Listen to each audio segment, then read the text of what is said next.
Delight IAS पर आप सभी का एक बार फिर से बहुत बहुत स्वागत है। यूपीएससी प्रीलिम्स अब दिन बाई दिन करीब आता चला जा रहा है ना। 28 मई 2023 को इसका एग्ज़ाम है।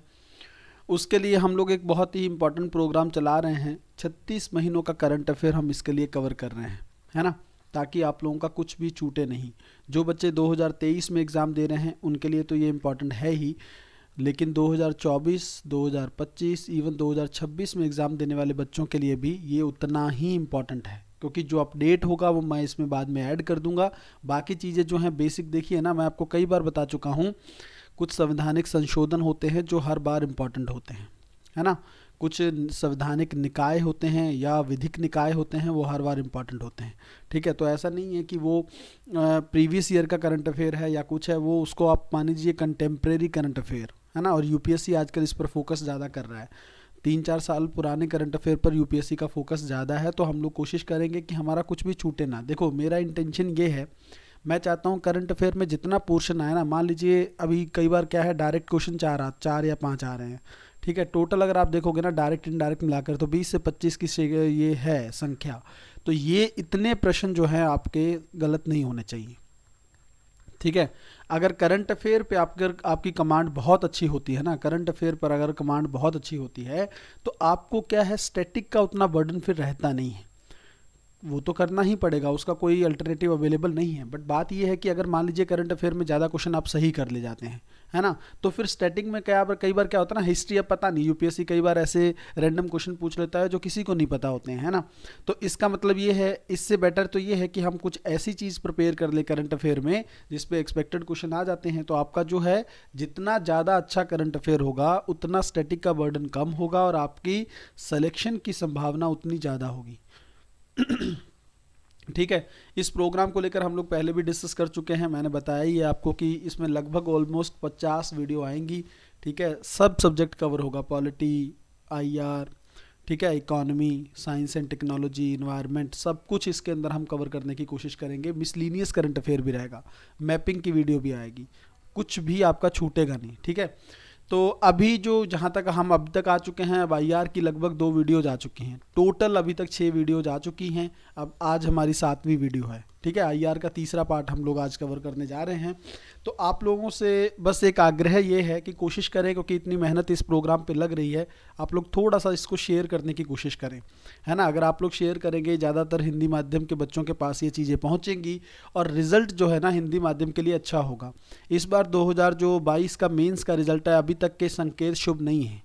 ठीक है, शुभ संकेत नहीं है कि हिंदी माध्यम के लिए रिजल्ट बहुत अच्छा नहीं है। और उसका मुझे लगता है सबसे बड़ा रीज़न, अगर आप मुझसे पूछेंगे, तो भटकाव बहुत ज़्यादा है ना। बहुत ज़्यादा भटकाव है। उनको यही नहीं समझ में आता कौन से सोर्स फॉलो करने हैं, करंट अफेयर कहाँ से कवर करना है, स्टैटिक में कौन कौन सी चीज़ें फॉलो करनी है। तो जो बच्चे अपने इस भटकाव को कम करना चाहते हैं, वो मैक्सिमम चीज़ें यहाँ से कवर करेंगे, तो मुझे लगता है उनको चीज़ें अच्छे लेवल के क्वालिटी की मिलेंगी। आप अगर चीज़ें देखेंगे तो आपको दिखेगा कि किस तरह का क्वालिटी का कंटेंट मैं प्रोवाइड करने की कोशिश कर रहा हूँ। और अगर आप लोग चाहते हैं कि आपका स्टैटिक भी उतना ही बेहतरीन हो जाए, ठीक है, कुछ भी यूपीएससी में आपका छूटे ना, तो आप मेंटोरशिप प्रोग्राम ज्वाइन कर सकते हो। थोड़ा सा उसमें आपको बहुत अच्छे से तैयारी करवा दी जाएगी। बहुत माइन्यूट सी फीस है उसमें, लेकिन आपकी तैयारी बहुत अच्छी हो जाएगी। लगभग जो बच्चे जिस भी एग्ज़ाम ईयर में टारगेट कर रहे हैं, मान लीजिए कोई 24 में कर रहा है, कोई 25 में कर रहा है, 23 वाले भी कुछ बच्चे हैं उसमें, तो जो भी बच्चा जिस ईयर के अकॉर्डिंग तैयारी करना चाहता है उस प्रोग्राम में जुड़ सकता है। आपकी तैयारी बहुत अच्छी हो जाएगी, बहुत ही ज़्यादा आपकी संभावना रहेगी सिलेक्शन की, क्योंकि वो टारगेटेड प्रोग्राम है ना। टारगेटेड प्रोग्राम का क्या मतलब है, प्रीलिम्स में लगभग 130 नंबर इतना टारगेट कर रहे हैं हम लोग, मेंस में लगभग 850 नंबर। तो अगर मेंस में 850 के आसपास भी आप पहुंच गए ना, तो आपकी सिलेक्शन कौन टाल देगा, है ना। तो इस तरह की तैयारी, इतने बड़े टारगेट्स रखे हैं, तो उस प्रोग्राम की क्वालिटी का लेवल आप समझ सकते हैं, आप अपेक्षा कर सकते हैं कि किस लेवल की तैयारी उसमें होती होगी। अगर आप लोग चाहते हैं तो उसमें पार्टिसिपेट कर सकते हैं, वरना आपका जैसा आपको ठीक लगे आप अपनी चीज़ें करते रहिए। ठीक है, आईआर हम लोग आज पार्ट तीसरा शुरू करने जा रहे हैं। आज थोड़ा सा हेल्थ जो है हल्की सी डाउन है, पहले की भांति ही, तो गला मेरा उतना अच्छा नहीं है। ठीक है, तो गले की प्रॉब्लम है आज, लेकिन ठीक है, वीडियो हमें शूट करना है तो हम लोग कोशिश करेंगे अच्छे तरीके से कवर करें। ठीक है, देखो भाई, पिछली बार हम लोगों ने काफ़ी जो हैं जो अंतर्राष्ट्रीय संस्थान थे उनको कवर कर लिया था। बीच बीच में और भी आते रहेंगे, कवर करते रहेंगे। जैसे आज हम लोग जो शुरुआत करने जा रहे हैं वो आर्कटिक परिषद से शुरू करने जा रहे हैं। ठीक है, ये हेडिंग है भाई, आपको समझना चाहिए। सबसे पहले ना टॉपिक को देख लिया करो कि ये है क्या। ठीक है, ये आर्कटिक परिषद, ये भी एक अंतर्राष्ट्रीय संस्थान है, इसको लेकर हम लोग बहुत डिटेल में चीज़ें देख लेते हैं। ठीक है, देखो पहली चीज़ तो क्या है, अगर इस वर्ड में आर्कटिक है ना तो आपके दिमाग में तुरंत आना चाहिए कि ये आर्कटिक से रिलेटेड होगा कुछ। ठीक है, जो आर्कटिक क्षेत्र है ना, भौगोलिक क्षेत्र है। ठीक है, कई बच्चों को ये भी डाउट होता है कि नॉर्थ पोल में है या साउथ पोल में है। देखो बच्चों, जो नॉर्थ पोल में है ना उसको बोलते हैं आर्कटिक, और अगर साउथ पोल पर आप देखेंगे, दक्षिणी ध्रुव पर देखेंगे, तो उसको बोलते हैं अंटार्कटिक। ठीक है, अंटार्कटिक अलग से एक महाद्वीप है। तो आप इन चीज़ों को कन्फ्यूज़न नहीं रखनी है, क्योंकि यूपीएससी की फेवरेट एरियाज़ हैं ये, आर्कटिक और अंटार्कटिक। प्रीवियस ईयर उठा के देखेंगे तो बहुत सारे प्रश्न आपको इसके आसपास दिखेंगे। इवन जब कॉम्प्रिहेंशन पूछा जाता है ना सीसेट में, तो उसमें ज़्यादातर कॉम्प्रिहेंशन, पर्यावरण के जो कॉम्प्रिहेंशन होते हैं वो इन्हीं दो क्षेत्रों से जुड़े हुए होते हैं। आप देख सकते हैं उठा के प्रीवियस ईयर। ठीक है, तो इसमें बेसिकली क्या है कि आर्कटिक क्षेत्र में आपसी सहयोग करने के लिए संस्थान को बनाया गया। ठीक है, आपस में मिलकर काम करेंगे। ठीक है, तो बनाया किन, आपको क्या लगता है कि इसमें कौन से देश सदस्य होंगे? वही देश सदस्य होंगे जिनकी सीमा इनसे लगती होगी। तो अगर आप सदस्य देखेंगे तो इसमें 8 हैं। ठीक है, 8 सदस्य हैं। कौन कौन से हैं लिख लीजिए, नाम पूछ सकता है यूपीएससी। कनाडा, डेनमार्क, फिनलैंड है, रूस है। ठीक है, अगर आप देखेंगे तो यूएसए भी मिलेगा आपको, साथ में आइसलैंड, नॉर्वे और स्वीडन। ठीक है, ये इतने जो हैं, ये 8 आप देखेंगे तो आपको सदस्य मिलेंगे। ठीक है, जो परमानेंट सदस्य हैं इस संस्थान के। ठीक है, इस संस्था में। और मैंने आपको बता दिया किस चीज़ के लिए है, आर्कटिक क्षेत्र में आपसी कोलेब्रेशन के लिए, आपसी सहयोग के लिए। ठीक है, अब देखो भारत यहाँ पर क्या कर रहा है, फिर क्यों पढ़ रहे हैं हम इस संस्थान को? क्योंकि भारत यहाँ पर पर्यवेक्षक सदस्य है, ऑब्जर्वर कंट्री है। ठीक है, पर्यवेक्षक राष्ट्र है भारत, सदस्य बोल सकते हैं उसको। तो इसका मतलब भारत है। अब देखो यूपीएससी उलझाएगा कहाँ पे? यूपीएससी ये बोलेगा आपको कि ये जो है यहाँ पर भारत जो है स्थायी सदस्य है या पूर्ण सदस्य है, ऐसा कुछ नहीं है। भारत पर्यवेक्षक सदस्य है। ऑब्वियसली हमारे बहुत दूर हैं हम, हमारी बाउंड्री नहीं लगती इससे, तो हमें क्यों बनाएंगे वो वहाँ का सदस्य? ठीक है, बनता भी नहीं है हमारा। लेकिन पर्यवेक्षक हम ऑब्जर्वर बने हुए हैं ताकि वहाँ पर अगर कोई रिसर्च होती है तो उसका बेनिफिट हमें हो सके, है ना। कोई दिक्कत आप लोगों को नहीं इसमें होगी। एक ओसाका ट्रैक, वैसे मुझे लगता है मैंने पॉलिटी की वीडियो में ये चीज़ें करवाई थी, फिर भी लिख लो, याद कर लो, प्रीलिम्स में प्रश्न आ सकता है इसको लेकर। अगर पूछ ले यूपीएससी प्रीलिम्स में ओसाका ट्रैक क्या है, तो मैंने आप लोगों को एक बात बताया था ना, ये डिजिटल इकॉनमी पर है। समझ लो इसमें क्या है, डिजिटल अर्थव्यवस्था में डाटा का फ्री फ्लो हो, डाटा जो है का मुक्त प्रवाह हो, इसके संबंधित है ये। ठीक है, अब ओसाका के मतलब देखिए जापान की तरफ से ये लाया गया था। जापान पता क्या चाहता है, मैंने आपको एक बार बताया था एक वीडियो में, जिन बच्चों ने प्रीवियस वीडियो मेरी सुनी है 36 महीने वाली, तो उनको पता होगा, मैंने उनमें बताया था कि देखो ये जापान और बाकी ज़्यादातर देश ये चाहते हैं कि ये जो डाटा है ना, आजकल आपको पता है कि जो 4th इंडस्ट्रियल रेवोल्यूशन है, चौथी औद्योगिक क्रांति जो है, इसमें सबसे ज़्यादा इंपॉर्टेंट कोई चीज़ है ना तो वो डेटा है ना। अब डेटा आप कैसे, आप पूछेंगे सर कैसा डेटा? आप देखिए ना, जैसे मान लीजिए ये जो मार्केटिंग की कंपनीज हैं, या फिर अगर आप देखेंगे जो आजकल ऑनलाइन शॉपिंग का बड़ा ट्रेंड चल रहा है ना, अमेजन हो, फ्लिपकार्ट हो, ये सब चीज़ें हैं, तो इन कंपनियों के पास अगर लोगों का डाटा चला जाए कि किसकी पसंद क्या है, किसको किस तरह के कपड़े पसंद है, किसको किस तरह की जीन्स, जहाँ पर ज़्यादा मार्केट है, तो ये क्या उसका मिसयूज़ नहीं करेंगे, उसी तरह का कंटेंट बना के ये मार्केट में लाएंगे ताकि लोग खरीद सकें। तो ये क्या हुआ, ये उपभोक्ता का शोषण हुआ कि नहीं हुआ? आपके पास डाटा चला गया। तो अब ये जापान चाहता है कि इस तरह का जो डाटा है ना, इसकी कोई बाउंड्री ना हो, भारत क्या है तो कहीं पे भी आता जाता रहे, इंटरनेट का जो भी डाटा है उसका मुक्त प्रवाह होना चाहिए। अब ये चीज़ भारत जैसे देशों को अच्छी लगेगी क्या, कि आपकी कंपनियां हैं, बड़ी बड़ी कंपनियां, वो तो हमारा दोहन करेंगी ना उपभोक्ताओं का, हमारे नागरिकों का शोषण होगा इसमें।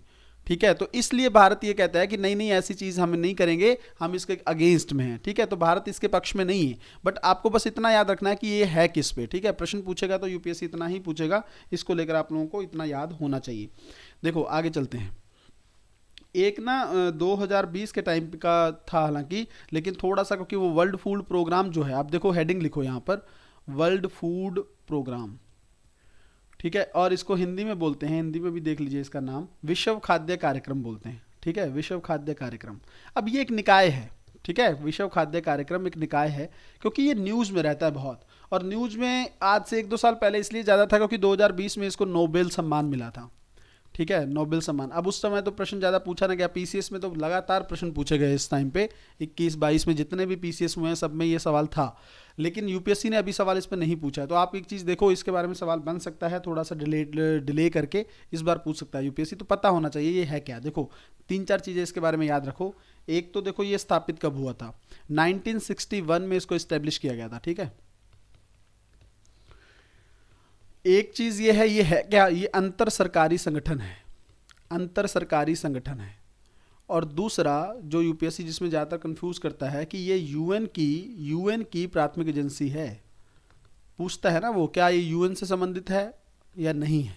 तो आपको याद रखना है कि यूएन की प्राथमिक एजेंसी है ये, ठीक है। तो इसमें गलती नहीं होनी चाहिए आप लोगों की, ठीक है। यूनाइटेड नेशन से संबंधित है ये।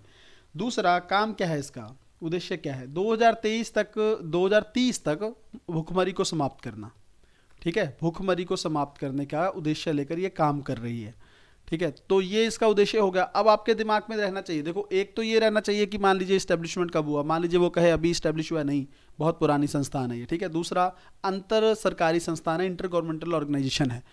उसके बाद का न्यू इंपॉर्टेंट क्या है कि ये यूएन से रिलेटेड है, ठीक है, ये नहीं भूलना चाहिए। और दूसरा उद्देश्य, चलो ये तो आपको याद रहेगा ही, ठीक है। एक और चीज़ इसमें देख लो, हेडक्वार्टर कहाँ पे है इसका, ठीक है। तो हेडक्वार्टर इसका जो है रोम इटली में है, ठीक है। तो वर्ल्ड फूड प्रोग्राम को लेकर भाई सवाल आएगा तो आप में से अब कोई भी बच्चा गलत नहीं करेगा, ठीक है, इसको याद रखना है। अब एक चीज़ ये भी याद रखो, भारत जो है इसमें 1963 से ही कार्य कर रहा है, ठीक है। भारत जो है इसमें 1963 से ही कार्य कर रहा है। तो भारत की कहीं ना कहीं पर कोलैबोरेशन या भागीदारी इसके साथ शुरू से ही जुड़ी रही है। तो ये इंपॉर्टेंट हो गया भाई, भूलेंगे नहीं, नोट कर लेंगे ये सारी चीज़ें। अब आगे चलते हैं भाई, आगे देखो एक बच्चे थोड़ा सा टर्म है, हालांकि आईआर के क्लासेस में मैं ये चीज़ें बताऊंगा अभी आप लोगों को, लेकिन यहाँ से देख लो, एक होती है ट्रैक 1 कूटनीति।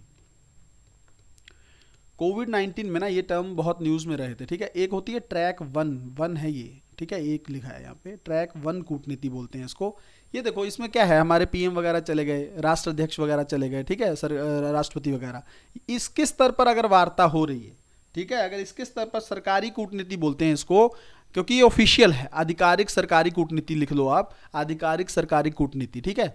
मतलब हमारे जो अध्यक्ष के स्तर पर जो लोग हैं वो जा रहे हैं, वो उसके स्तर पर बात हो रही है दो देशों के बीच में, तो वो क्या हुआ, डिप्लोमेसी हो गई, ट्रैक 1, ठीक है। पहले नंबर पे तो डिप्लोमेसी ये होती है, ठीक है। बट कई बार ऐसी सिचुएशन होती है, जैसे भारत और पाकिस्तान है मान लीजिए, अब जो आपके सरकारों के जो अध्यक्ष हैं, जैसे हमारे पीएम है, उनके पीएम के बीच में मुलाकात नहीं हो रही है मान लीजिए, है ना।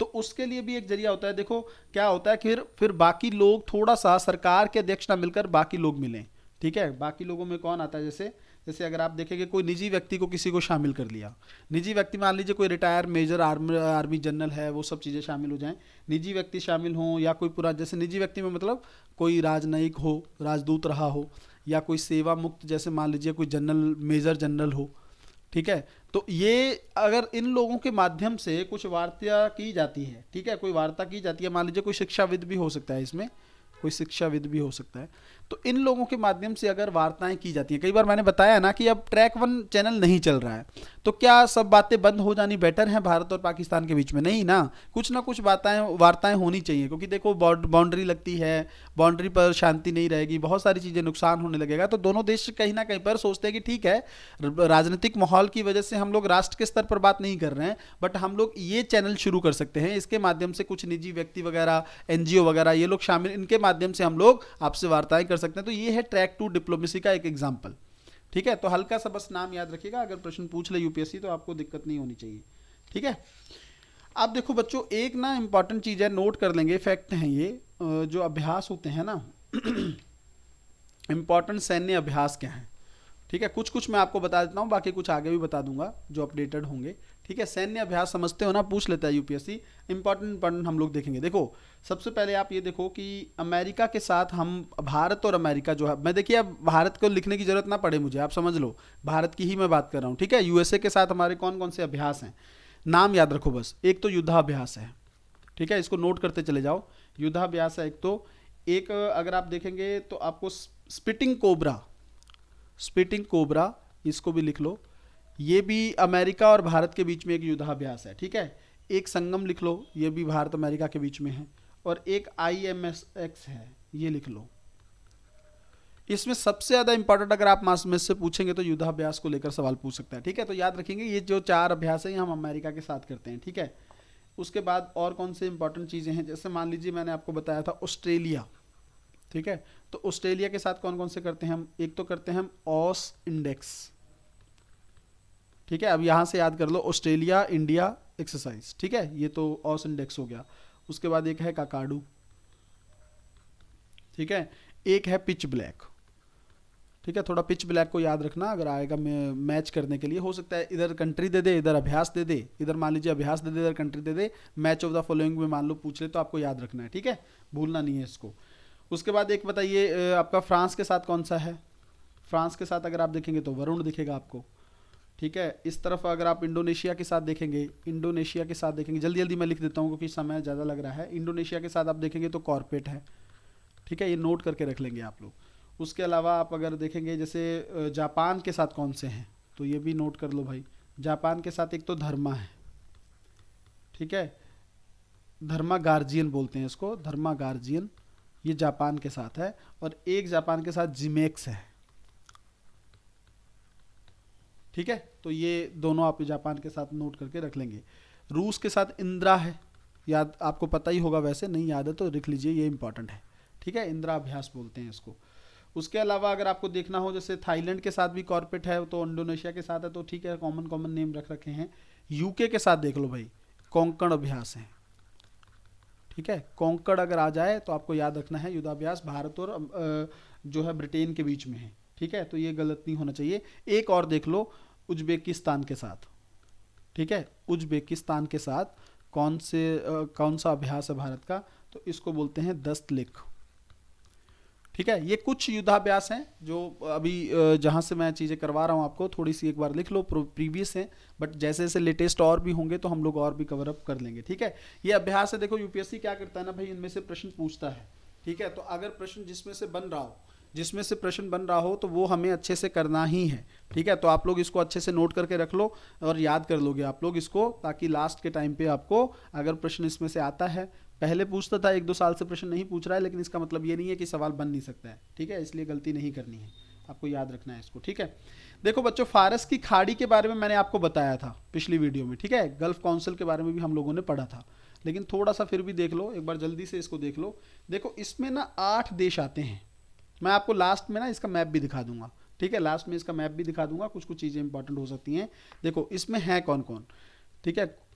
और फारस की खाड़ी अगर आप देखेंगे, देखो फारस की खाड़ी में 8 देश का मतलब क्या है कि इनकी बाउंड्री लगती है किससे, फारस की खाड़ी के साथ, ठीक है। फारस की खाड़ी के साथ जो आपकी है पर्शियन गल्फ जो है उसके साथ इन देशों की बाउंड्री लगती है, तो इनको क्या बोला जाता है, खाड़ी देश बोला जाता है। कौन कौन से देश हैं ये देख लो, ठीक है, ईरान है, ओमान है, ठीक है, लास्ट में मैप भी दिखा दूंगा मैं आपको, यूएई है, सऊदी अरब है, कतर है, बहरीन है,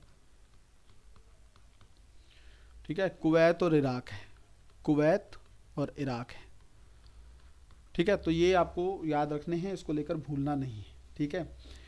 फारस की खाड़ी के साथ ये लोग जो है आपकी सीमा साझा करते हैं। और फारस की खाड़ी अगर आप देखेंगे ना, तो अगर यूपीएससी प्रश्न में पूछ ले कि क्या ये हिंद महासागर का विस्तार है, ठीक है, क्या ये हिंद महासागर का विस्तार है, तो आप कहेंगे बिल्कुल सर ये हिंद महासागर का ही विस्तार है, ठीक है, इसमें गलती नहीं होनी चाहिए, कंफ्यूज नहीं होना है कि अलग से कोई सागर नहीं है, ये हिंद महासागर का ही विस्तार है ये, ठीक है। दूसरी चीज एक और याद रखेंगे आप, एक हॉर्मुज जल संधि है, ठीक है, हॉर्मुज जल संधि है, ये तो आप लोगों ने पढ़ी भी होगी, इसके बारे में काफ़ी इंपॉर्टेंट है। ये जो है ना फारस की खाड़ी को हिंद महासागर से जोड़ती है। बेसिकली अगर आप इसको देखोगे तो फारस की खाड़ी को ये ओमान सागर से जोड़ती है, ठीक है, ओमान सागर को मैं आपको मैप में दिखा भी दूंगा, अगर तो ओमान सागर दिखाओ तो ओमान सागर सही होगा, अगर मान लो यहाँ पर हिंद महासागर लिख ले तब भी सही होगा, ठीक है, क्योंकि हिंद महासागर का ही पार्ट है वो भी। तो ये आपको याद रखना है, इसको भूलना नहीं है, बहुत इंपॉर्टेंट जो है सी रूट्स यहाँ से निकलते हैं, तो कहीं ना कहीं पे इस जल संधि को याद रखना है। मैं मैप भी लास्ट में दिखा दूंगा तो आप भूलेंगे नहीं, ठीक है। देखो एक न्यूज मैंने ये क्यों पढ़ा है, देखो एक ना वो है तेल क्षेत्र है जिसका नाम है सफानिया तेल क्षेत्र, ठीक है, सफानिया तेल क्षेत्र है, तो इसको आपको याद रखना है। अगर यूपीएससी प्रश्न में पूछ ले कि ये तेल क्षेत्र न्यूज में रहा है तो ये कहां पर है, ठीक है, तो इसको आपको भूलना नहीं है, ये फारस की खाड़ी में स्थित है। यूपीएससी कुछ भी पूछ सकता है, हो सकता है पूछ ले कि मैक्सिको के तट पर है, या पूछ ले कैस्पियन सी में है। नहीं, याद रखना है ये फारस की खाड़ी में है। मैच ऑफ द फॉलोइंग में भी पूछ सकता है, कुछ तेल क्षेत्र पूछ ले और उधर उसके साथ जाके मान लो कहीं ना कहीं पर, जैसे एक मैंने आपको पहले भी बताया था, फरजाद गैस बी फील्ड है, फरजाद गैस बी फील्ड, ये कहाँ पर है, ये ईरान में है। ठीक है, तो इस तरह से अगर मान लो मैच ऑफ द फॉलोइंग पूछ ले तो आप लोगों को गलती नहीं करनी है भाई। ठीक है, ये ईरान में है। अगर आप सफानिया का तेल क्षेत्र देखेंगे तो ये आपको फारस की खाड़ी के अंदर मिलेगा। ठीक है, तो इसको लेकर गलती नहीं करनी है भाई, याद रखेंगे। और मैंने आपको यह भी बताया था कि गल्फ कोऑपरेशन काउंसिल जो है, ठीक है, खाड़ी सहयोग परिषद जो है, जीसीसी बोलते हैं इसको, हमने पिछली बार में कर लिया था। इसका हेडक्वार्टर कहाँ है? इसका हेडक्वार्टर है रियाद में। ठीक है, आपसी सहयोग के लिए ये संस्थान बनाया गया है। इसमें 6 सदस्य हैं, अगर आप देखेंगे तो बहरीन है, कुवैत है, ओमान है, कतर है, सऊदी अरब है, यूएई है। पिछली वीडियो में करा दिया गया था, इसलिए मैं आपको यहाँ पर नहीं करवा रहा हूँ, उसकी ज़रूरत अब यहाँ पर है नहीं। ठीक है, जिन्होंने नहीं देखा है वो पिछली वीडियो से देख के कवर कर लें भाई इसको। ठीक है, अब आगे चलते हैं। देखो, स्वेज नहर जो है ना, कई बार न्यूज़ में रहती है, स्वेज कैनल बोलते हैं इसको, स्वेज नहर। ठीक है, इस टॉपिक के बारे में थोड़ा सा देख लेते हैं। देखो, स्वेज नहर पहली चीज़, अच्छा न्यूज़ में क्यों थी? देखो, एक ना, इसको भी इस तरह से याद रखो, एक नाम लिख लो, एवर गिवन। ठीक है, ये क्या है? अगर यूपीएससी ये पूछ ले कि एवर गिवन न्यूज़ में था, ये क्या है, तो आपको ये याद में रखना है कि ये जो है ना, ये एक कंटेनर था। ठीक है, एक कंटेनर था। हुआ क्या था, आपको अगर थोड़ा टाइम पहले न्यूज़ से परिचित हो, जापान का ये एक जहाज़ था, ये फंस गया था इस कैनल में। ठीक है, उल्टा होके ये बीच में इसका कहीं ना कहीं पर बाधा बन गया था, बड़ी मुश्किल से इसको निकाला गया था। तो एक तो ये याद रखो, एवर गिवन, अगर यूपीएससी पूछ ले न्यूज़ में रहा था, ये क्या है? ये कंटेनर था, पहली चीज़। अब इसके बारे में थोड़ा पढ़ लेते हैं, स्वेज नहर के बारे में क्या है ये। देखो, ये पॉइंट नंबर 1 इसके बारे में देखो कि ये मिस्र में, ठीक है, इजिप्ट में, मिस्र में ये लगभग 193 किलोमीटर कृत्रिम आर्टिफिशियल है, ये जल मार्ग है। अब मैं समझा देता हूँ थोड़ा सा। देखो क्या है ना, अफ्रीका है, जैसे मान लीजिए ये अफ्रीका है, तो पहले क्या था ना कि मान लीजिए ब्रिटेन से किसी को आना है या यूरोप में से किसी को आना है, तो यहाँ से होकर आना पड़ता था, कितना बड़ा सी रूट होता था ये। ठीक है, फिर इन्होंने क्या किया, यहाँ पर इजिप्ट है मान लीजिए, ठीक है, इजिप्ट के साथ में यहाँ पर जो आपका रेड सी जो आपको मिलता है ना, उसको करने के लिए यहाँ पर एक नहर बना दी। ठीक है, जो क्या करती थी, वो यहाँ पर भूमध्य सागर है ना, आप लोगों ने देखा होगा, तो उसको जोड़ दिया उसने रेड सी से। ठीक है, लाल सागर से जोड़ दिया। तो ये जो यहाँ से आना पड़ता था ना, इसकी ज़रूरत ख़त्म होकर अब सीधा यहाँ से आने लगे। ठीक है, इसके ये जो नहर बनाई कृत्रिम सागर। अच्छा, आप देखो, अब ये प्राकृतिक नहर होती तो जरूरत ही नहीं थी यहाँ से आने की, इसका मतलब यहाँ पर नहर नहीं थी, यहाँ पर काट के बनाई गई है नहर। तो अगर बनाई गई नहर है तो उसको क्या बोलेंगे? कृत्रिम जल मार्ग बोलेंगे। तो बस यही है। ठीक है, ये इसको कहीं ना कहीं पर इतना बड़ा जो हमारा जो दूरी था उसको इसने कम कर दिया, तो ये अपने आप में बहुत बड़ी उपलब्धि थी। उसके बाद सी रूट्स जो है व्यापार में भी बहुत ज़्यादा वृद्धि हुई। तो आपको ये याद रखना है, ये जोड़ती किस किस सागर को है? ये भूमध्य सागर को लाल सागर से जोड़ती है।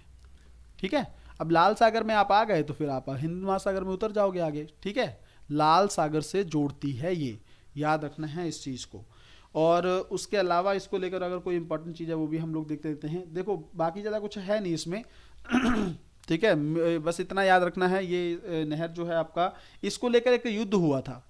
ठीक है, 1956 में ये यूके और मिस्र के बीच में टकराव था। हालांकि बाद में फिर मिस्र को कहीं ना कहीं पर इसमें जीत मान सकते हैं। ऑफिशियल कंट्रोल जो है वो नहर का मिस्र के हाथों में इससे आ गया था। ठीक है, तो ये मिस्र की नहर है, इसको याद रखेंगे, ये स्वेज कैनल को लेकर चीज़ें, ताकि आप लोगों को गलती नहीं होनी चाहिए। और इसको भी याद रखेंगे, एवर गिवन क्या है, ये कंटेनर है, और ये किस किस को जोड़ती है, इसको लेकर यूपीएससी कंफ्यूज कर सकता है, तो आपको याद रखना है। ठीक है, चलते हैं भाई आगे।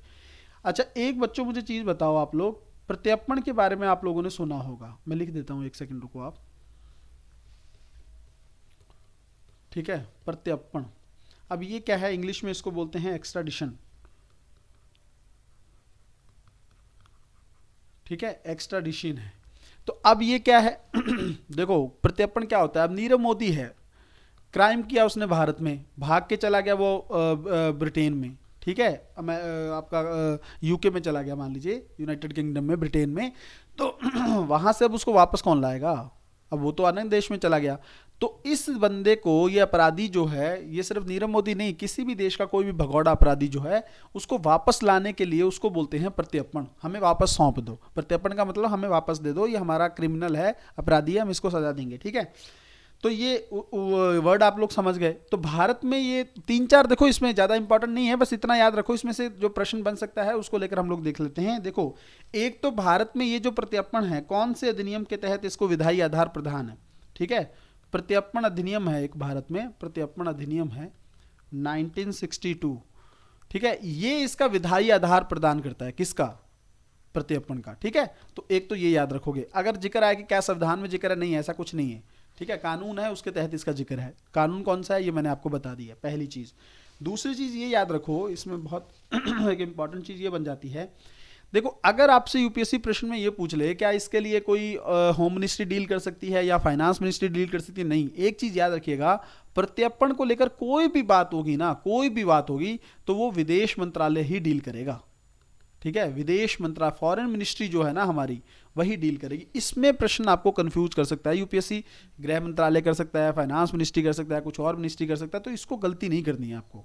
ठीक है, कोई भी अगर मान लो किसी व्यक्ति के का अनुरोध भी करना है, मान लीजिए किसी अन्य देश के अपराधी को हमें वापस सौंपना है, तब भी हमारे विदेश मंत्रालय से बात करेंगे। और अगर हमें किसी देश से अपने अपराधी को वापस बुलाना है, तब भी अनुरोध कौन करेगा? विदेश मंत्रालय ही करेगा। ब्रिटेन से वार्ता कौन कर रहा है? विदेश मंत्रालय ही कर रहा है नीरव मोदी को वापस लाने के लिए। ठीक है, तो ये सब चीजें जो हैं कहीं ना कहीं पर आपको थोड़ा सा याद रखना है, बस इससे ज्यादा इसमें इंपॉर्टेंट कुछ नहीं है। आपको अगर प्रश्न बनेगा तो ये 2-3 चीजों पर प्रश्न बनेगा, आपको गलती नहीं करनी है। ठीक है, देख लेते हैं भाई, आगे देखो। देखो, एक ना संधि है अमेरिका और रूस के बीच में, इसको बोलते हैं न्यू स्टार्ट संधि। न्यू स्टार्ट संधि।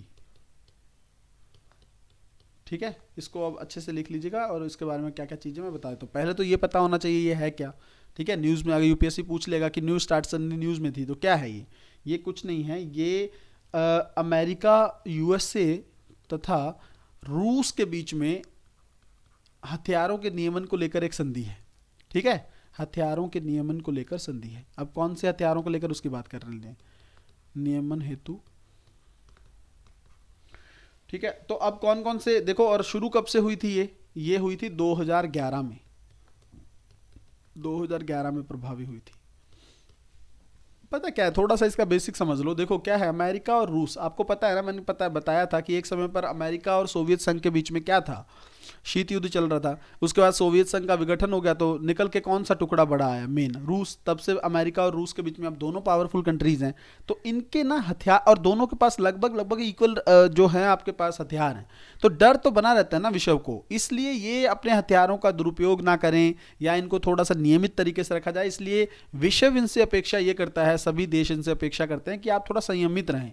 तो अपने संयम को बनाए रखने के लिए ये इस तरह की संधियां करते हैं, ताकि इससे ज़्यादा आप लोग टेस्ट नहीं करोगे, ये चीज़ें नहीं करोगे, आपस में ही सहयोग कर देते हैं कि ठीक है हम दोनों ही अपने हथियारों को थोड़ा सा कंट्रोल करेंगे ताकि कल को चीज़ें खराब ना हो।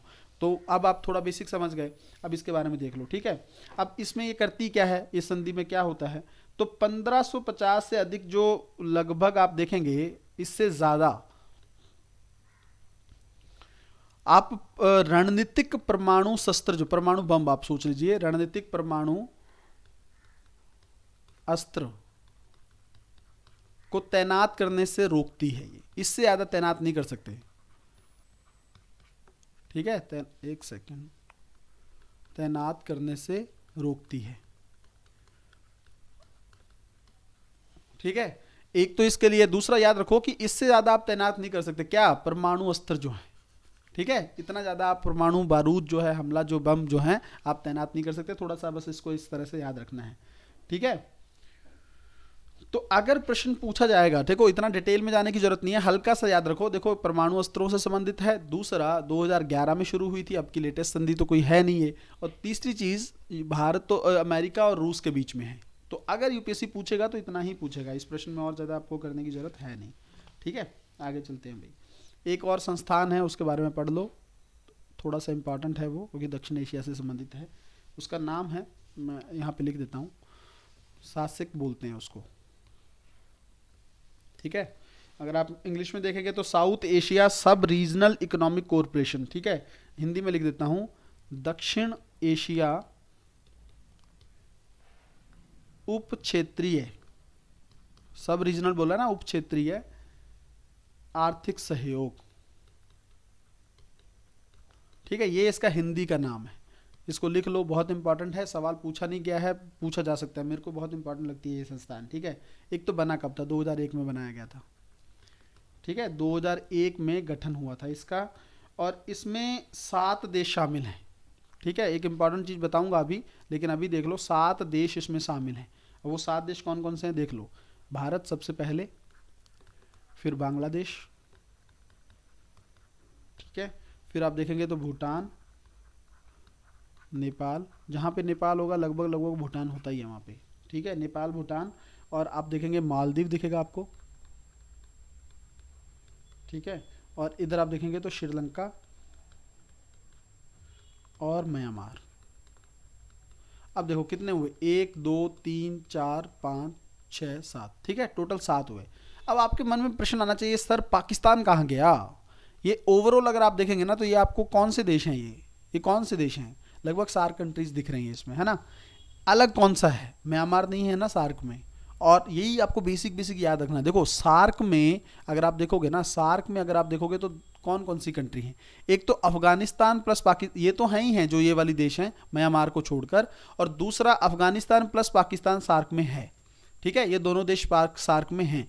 बट अगर आप देखोगे इसमें ना तो अफगानिस्तान है ना पाकिस्तान है, प्लस इसमें एक देश दूसरा ऐड कर दिया गया है, इसको, ये है म्यांमार। अब ये इस लेवल की अगर डीप नॉलेज रखोगे ना तब कोई प्रश्न गलत नहीं कर पाओगे। यूपीएससी यही करता है, देखता है कहाँ पर लूप होल्स है वहीं पर प्रश्न पूछ लेता है। तो आपको ध्यान में रखना, ये बेसिक डिफरेंस पता होना चाहिए। सार्क में कौन से हैं? अफगानिस्तान भी है, पाकिस्तान भी है, लेकिन यहाँ पर अफगानिस्तान भी नहीं है, पाकिस्तान नहीं, तो पाकिस्तान इसमें नहीं है। ये सबसे इंपॉर्टेंट चीज़ है इस ऑर्गेनाइजेशन की। ठीक है, और काम क्या करना है? देखो सबको वही है, सीमा पार संपर्क करना है, ऊर्जा को सहयोग करना है, क्षेत्रीय समृद्धि को बढ़ावा देना है, आर्थिक समृद्धि को बढ़ावा देना है, ये सब चीज़ों को लोगों का जीवन स्तर अच्छा करना है। ये सब संस्थान हर कोई काम करता है। ठीक है, बट मेनली प्रश्न उस पर नहीं बनेगा, प्रश्न ये बनेगा क्या पाकिस्तान है इसमें? नहीं है। ठीक है, सदस्यों में पूछ लेगा कौन कौन से सदस्य हैं, तो उसमें पाकिस्तान लिख देगा या अफगानिस्तान लिख देगा, तो आपको तुरंत कट करना है उसको कि पाकिस्तान नहीं, ऑप्शनल को। इसी को तो कहते हैं एलिमिनेशन प्रोसेस। कहाँ पे वर्क करता है? जहाँ पर आपको क्लैरिटी हो, आपको पता है शासक में पाकिस्तान नहीं है, तुरंत कट करो, तुरंत आंसर निकल आएगा उसमें। ठीक है, तो ये चीज़ें आप लोगों को अच्छे से याद रखनी है भाई। एक थोड़ा सा यहाँ पर यही देख लो, छोटी सी जगह पर मैं बताता हूँ, इसको कई हाउती कहते हैं, कभी हूती विद्रोही कहते हैं, इसका नाम देख लो। ठीक है, अगर यूपीएससी पूछ ले कि हूती विद्रोही न्यूज़ में रहता है, ये कौन है? पहली चीज़ तो विद्रोही लिखा हुआ है नाम में, या सिर्फ हूती भी पूछ सकता है कि हूती कई बार न्यूज़ में रहता है, ये है क्या? तो आप अगर देखोगे हूती विद्रोही जो है ये कुछ नहीं है, यमन में एक ना उग्रवादियों का ग्रुप है, यमन में उग्रवादी संगठन है एक। ठीक है, एक तो इतना याद रखोगे क्योंकि यूपीएससी पूछता है, यमन को लेकर प्रश्न हर बार प्रीलिम्स में पूछ रहा है। तो यमन में उग्रवादी संगठन है। अब इसमें क्या है, देखो बेसिकली आपको पता है ना, जो मिडल ईस्ट है ना उसमें 2 टक्कर आपस में रहती है, किसकी? ईरान और सऊदी अरब के बीच में। ठीक है, तो ईरान जो है, ईरान का प्रॉक्सी संगठन है ये। यमन में सऊदी अरब लड़ाई लड़ रहा है, आपको पता ही है। तो यमन में सऊदी अरब को हराने के लिए ना ईरान ने इस ग्रुप को सपोर्ट किया है। किसको? हूतियों को। सीधा तो ईरान उतर नहीं सकता है, तो हूती विद्रोहियों को उसने सपोर्ट किया है। तो ये जो है हूती विरोधी, अगर आप याद रखेंगे यूपीएससी ऑप्शन में या तो ये देगा कि यमन में कोई संगठन है, या ये पूछेगा क्या ये ईरान का प्रॉक्सी ग्रुप है। ईरान का प्रॉक्सी इसमें लिख लो, प्रॉक्सी ऐसे लिखते हैं, प्रॉक्सी समूह है। ठीक है, तो आप कहेंगे बिल्कुल ये है। बस इतना याद रखो, प्रश्न अगर आएगा तो इतने से हो जाएगा, बाकी मेंस में इसको डिस्कस करना पड़ेगा। बहुत इंपॉर्टेंट ये टॉपिक है मेंस के पॉइंट ऑफ व्यू से। अब आगे देखते हैं। देखो भाई, अब देखो साइबर अवसंरचना को लेकर कुछ चीजें हम देखेंगे। ठीक है, साइबर इंफ्रास्ट्रक्चर जो है, अब इंफ्रास्ट्रक्चर आप पूछेंगे सर क्या है अवसंरचना, तो अब आप लोग समझते ही होंगे। देखो भारत में ना साइबर हमले होते रहते हैं, तो हमने कुछ अपना इंफ्रास्ट्रक्चर तो बिल्ड करना ही चाहिए ना, तो कर भी रखा है कुछ हद तक। कुछ चीज़ें देखेंगे हम लोग। देखो एक न्यूज जिसपे प्रश्न पूछा जाएगा, सबसे इंपॉर्टेंट है, पीसीएस में तो बहुत बार पूछ लिया गया है अब तक, शैडो पैड जो है। अगर यूपीएससी पूछे कि ये क्या है, शैडो पैड क्या है, ठीक है, इसको अलग से लिख लो कि शैडो पैड न्यूज़ में रहा है, यूपीएससी अगर पूछ ले ये क्या है, तो आपको ध्यान याद रखना ये एक मालवेयर है। ठीक है, मालवेयर है। मालवेयर क्या करता है आपको पता ही है, एक आप सोचिए एक ना करप्ट सॉफ्टवेयर होता है, ठीक है, जो जाकर सिस्टम को हैक कर लेता है। बहुत सारी चीज़ें होती हैं, आपको पता ही है, हैकिंग वगैरह करता है ये चीज़। तो मालवेयर है ये, एक तो ये याद रखेंगे। और न्यूज़ में क्यों था, क्योंकि ये ना भारत के, आप अगर देखेंगे भारत पर ना एक चीन के हैकर समूह है, उसने इस मालवेयर के माध्यम से ना भारत की विद्युत ग्रिड प्रणाली, विद्युत ग्रिड प्रणाली को हैक कर लिया था। हालांकि बाद में भारत ने माना नहीं हालांकि ये चीज़, बट अमेरिका ने ये रिपोर्ट दी थी। हुआ ये था कि महाराष्ट्र में ना लाइट चली गई थी एकदम से, तो हुआ अमेरिका ने फिर भारत को बताया कि ये आपकी लाइट ऐसे ही नहीं गई है महाराष्ट्र में, आपकी विद्युत ग्रिड प्रणाली जो है इसको चीन ने हैक कर लिया है। चीन ने हैक कर दिया है। और किस मालवेयर की सहायता से हैक किया है, तो उस मालवेयर का नाम था शैडो पैड। अब गलती नहीं होगी, याद हो जाएंगे। तो इस तरह के हमले भारत में ना हो उसके लिए हमारे पास क्या अवसंरचना है, क्या चीजें हैं। एक तो पहले ये समझो, महत्वपूर्ण अवसंरचना किसको बोलते हैं। महत्वपूर्ण अवसंरचना मतलब क्रिटिकल इंफ्रास्ट्रक्चर क्या है, क्रिटिकल, ठीक है, इंफ्रास्ट्रक्चर क्या होता है किसी भी देश में, ठीक है, पढ़ लो। देखो महत्वपूर्ण नाम से ही समझ में आ रहा होगा ना, नाम से ही समझ में आ रहा है कि बहुत ही ज़्यादा इंपॉर्टेंट होगा। तो यही चीज़ है, ये किसी देश के लिए अत्यंत महत्वपूर्ण होते हैं, ठीक है। अब इसके एग्जाम्पल अगर आप कहोगे तो सर क्या क्या एग्जाम्पल है, जैसे मैं आपको बताता हूँ। देखो एक अगर आप देखोगे, जैसे मान लीजिए हमारे बांध है, ठीक है। अब बांध है, बांध टूट गया तो कितना बड़ा नुकसान हो जाएगा, तो उसकी सिक्योरिटी इंपॉर्टेंट है कि नहीं। जैसे परमाणु संयंत्र है, ठीक है, क्रिटिकल है कि नहीं, इसको अगर किसी ने हैक कर लिया कितनी बड़ी आपदा आ सकती है, आप सोच सकते हो। उसी तरह से बैंकिंग सिस्टम है, एकदम से हैक हो जाए मान लीजिए, ठीक है, संचार प्रणाली है।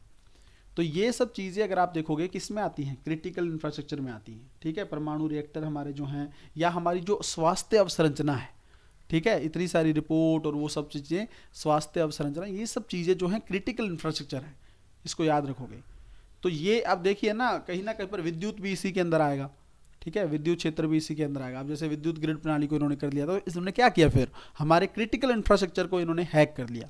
ये चीज़ है, हालांकि भारत ने नहीं माना तो आप ये बात बोल नहीं सकते हो, बट ऐसा हुआ था, ठीक है। ये क्लैरिटी थी कि हाँ यही कुछ हुआ है। अब देखो एक तो समझ में आ गया क्रिटिकल इंफ्रास्ट्रक्चर क्या है।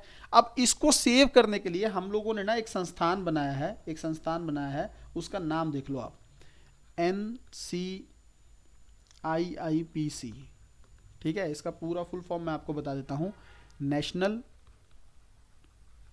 आज फुल फॉर्म पे ही बहुत टाइम चला जाएगा हमारा, national critical information